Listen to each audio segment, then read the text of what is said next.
High Empress Valdris of the Sovereign Dominion had conquered 47 worlds in her reign.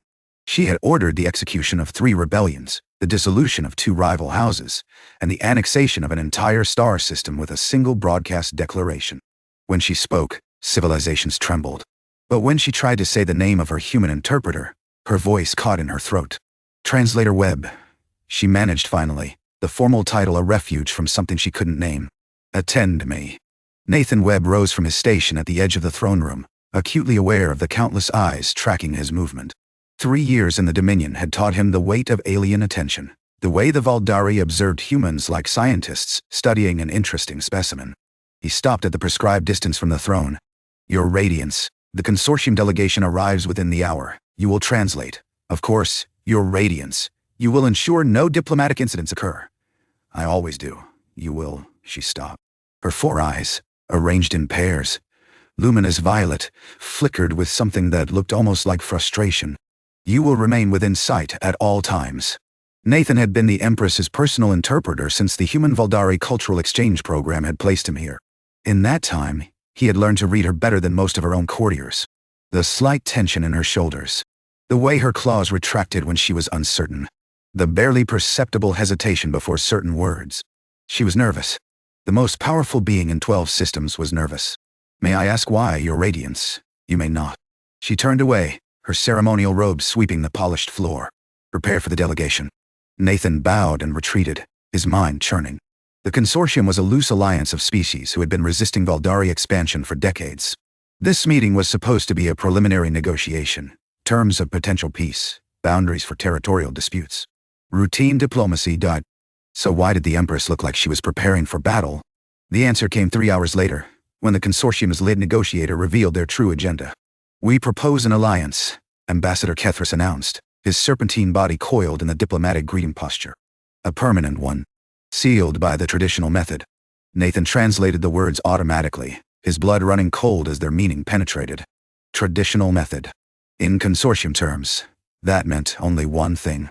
Marriage. The throne room went silent.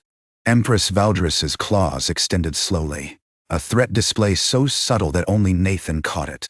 You propose to bind our empires through union? Her voice was ice.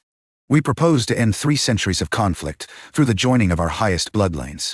Kethris smiled, an expression that looked wrong on his reptilian features. My sovereign Emperor Malachi offers himself as consort to Your Radiance. The ceremony would take place on neutral ground. Our empires would become one. Nathan watched the Empress's reaction carefully. Her eyes had gone flat, unreadable. Her posture was rigid. Every line of her body screamed rejection, but he could also see the calculation behind her mask. This was politics. This was strategy. And strategically, the offer made terrible sense. The war with the consortium had drained both empires. A marriage alliance would end the bleeding, would unite their territories, would create a power block that nothing in the galaxy could challenge. The Empress knew this. Everyone in the room knew this. I will consider the proposal, Valdris said finally. My response will be delivered within 1 cycle. Kethris bowed, his smile widening. We await Your Radiance's wisdom. The delegation withdrew. The court dissolved into whispered speculation. And Nathan stood frozen at his station, trying to understand why his chest felt like it was being crushed. Translator Webb. The Empress's voice cut through the noise. Remain. The room emptied. The guard sealed the doors. And Valdris descended from her throne to stand before Nathan, closer than protocol allowed. You will tell me, she said quietly, what humans do when faced with impossible choices. Your Radiance, when duty demands one path and... Her claws clicked against each other, a nervous habit she thought she'd hidden. When duty demands one path and something else demands another. What do your people do? Nathan met her eyes. In 3 years, she had never asked him a personal question. Never acknowledged that he was anything more than a translation device with legs. It depends on what the something else is, he said carefully. What if it is feeling? The word came out like a confession. What if duty commands sacrifice but feeling commands resistance? Then we have to decide which we can live with. The sacrifice or the resistance. And which do humans usually choose? Nathan thought of his parents, who had emigrated to Earth's orbital stations against their family's wishes because they loved each other. Of his sister, who had turned down a prestigious position to stay with her sick daughter. Of every human story that mattered, the ones where people chose their hearts over their obligations. We usually choose feeling, he said. even when it destroys us. Valdris was silent for a long moment. Then, so quietly he almost missed it. I do not know if I am capable of that. Capable of what, your radiance? Of choosing? Her violet eyes found his. I have commanded armies. I have annexed planets with a single word, but when I try to speak what I truly feel. She stopped, her jaw working. When I try to say your name, Nathan, my voice fails me. Nathan's heart stopped. Your radiance, Valdris. The word burst out of her like something breaking free. My name is Valdris, and I've been trying to say yours without this weight in my chest for 3 years. But every time I attempt it, I feel as though I am standing at the edge of an abyss. I don't understand. Neither do I. She turned away, her claws clicking frantically. You are human. Brief dying. Fragile. Insignificant, by every metric my people use to measure worth. And yet, her voice cracked. And yet, when Kethris spoke of marriage, all I could think was that I would rather watch my empire burn than let another being touch me the way I want you to. The night cycle found them in the Empress's private garden, a space where surveillance did not reach and protocol did not apply. Valdris had shed her ceremonial robes for simpler garments, and without the trappings of office, she looked almost vulnerable. Tell me about human courtship, she said, settling onto a bench carved from living crystal. Your files mention the practice but provide no useful detail. Nathan sat beside her, maintaining careful distance.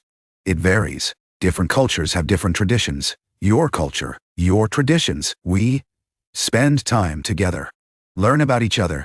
Share meals, conversations, experiences. He paused. Physical affection, when both parties are comfortable. Physical affection. Valdris's claws extended and retracted.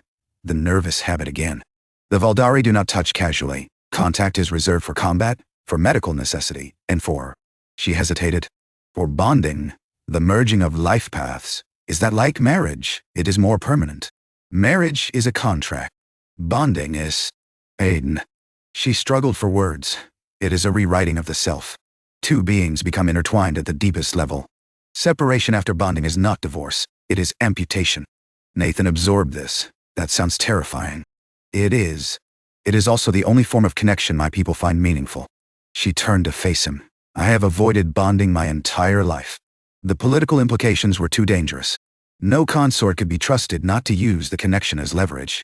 But now they're demanding you bond with Emperor Malachi. The consortium will accept nothing less. A mere marriage would not guarantee loyalty. They know the Valdari can dissolve contracts at will. Only true bonding would satisfy their terms. Can you refuse? I can refuse anything. I could annex planets with a word. Her voice was bitter. But I cannot annex peace. I cannot command my people's survival if the war continues. And I cannot. She stopped. I cannot explain to my council why I would rather sacrifice millions than bond with a perfectly acceptable political partner. Nathan leaned forward. Why would you rather sacrifice millions? Valdris was quiet for a long moment. When she spoke, her voice was barely a whisper. Because bonding rewrites the self, and if I bond with Malachi, I will lose this. She gestured between them. Whatever this is, this feeling I cannot name. This weight that settles in my chest when you enter a room. This hesitation before your name that tells me something has changed in ways I do not understand. Valdris, say it again.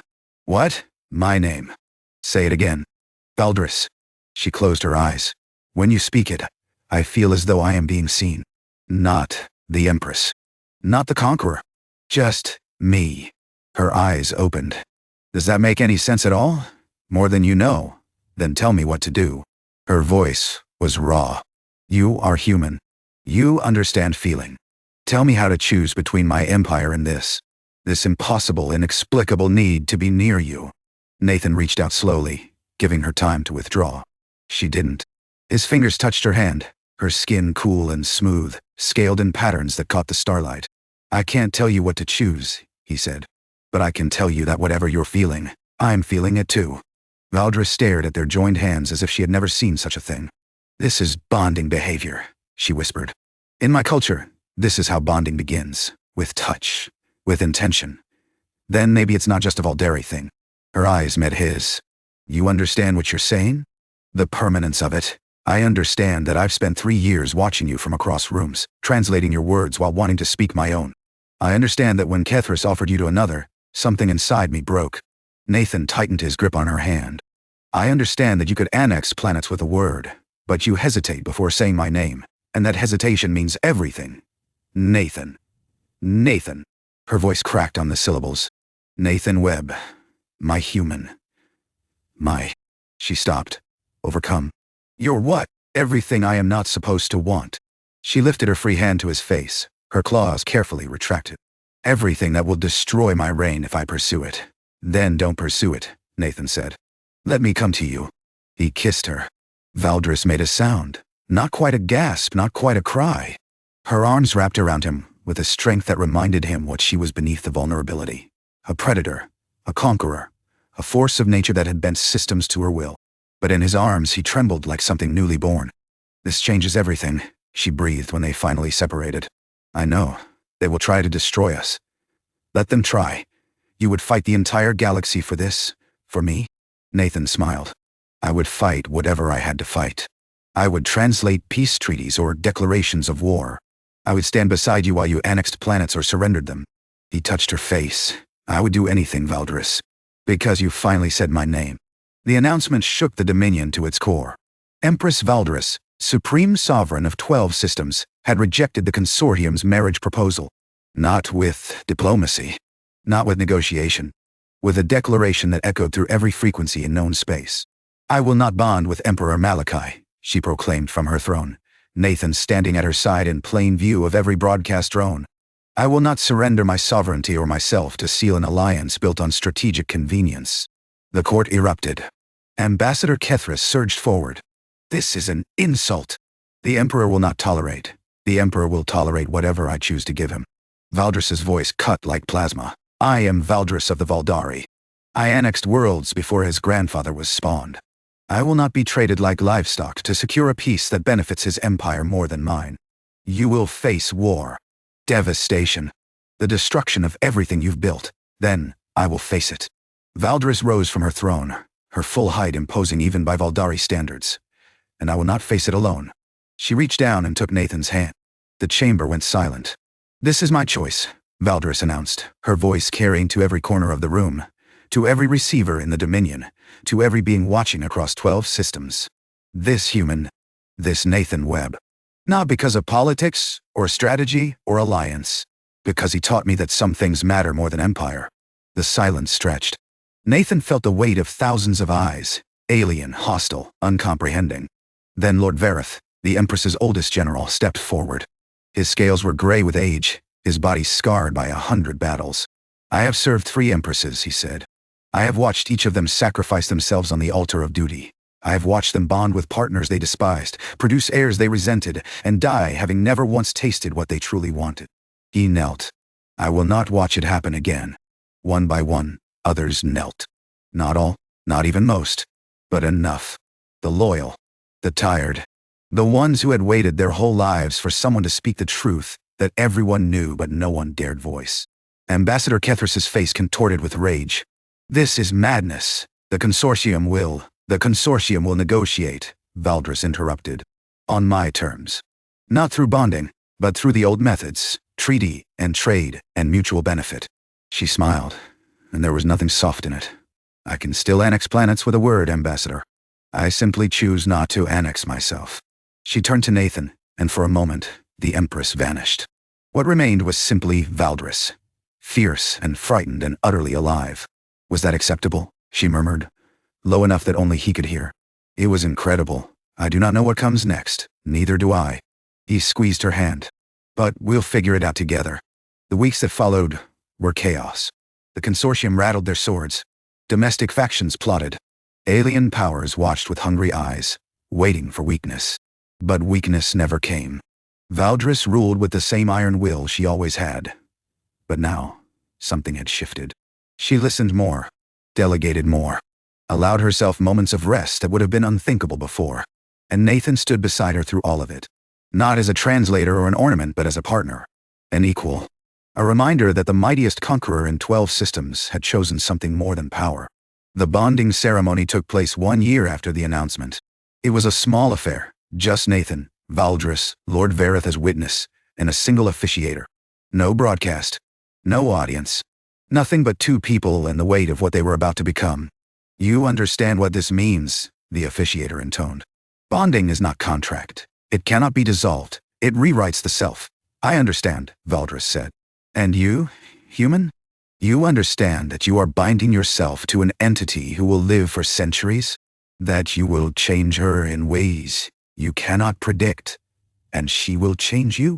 Nathan looked at Valdris, this impossible, magnificent being who had conquered worlds but couldn't say his name without her voice breaking. I understand, he said. I've understood since the day she asked me what humans do when faced with impossible choices. And what do humans do? We choose feeling. He smiled. Even when it destroys us. The officiator stepped back. Then let the bonding begin. Valdari bonding was not like human marriage. There were no vows, no rings, no kiss.